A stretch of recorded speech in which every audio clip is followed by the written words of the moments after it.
Welcome to our guide on replacing the Arnott rear air springs for Mercedes-Benz CLS-Class W218 and E-Class W212.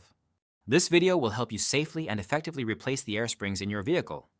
Now let's walk through the steps to ensure a safe and effective replacement. Before starting, ensure you have the necessary safety measures in place, which can be found in the vehicle owner's manual.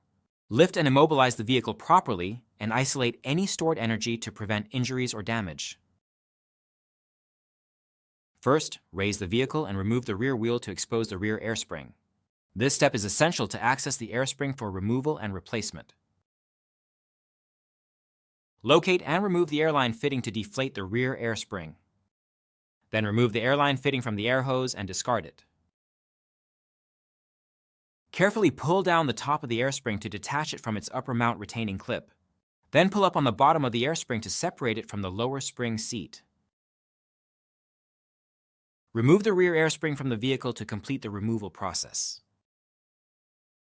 Install the new air spring in the reverse order of removal. Tighten all nuts and bolts to the manufacturer's specifications to ensure a secure and proper fit. Refer to the facing wheel label on the new part for the correct orientation when fitting onto the vehicle.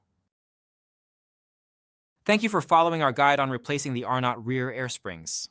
Proper installation ensures the longevity and performance of your vehicle's suspension system.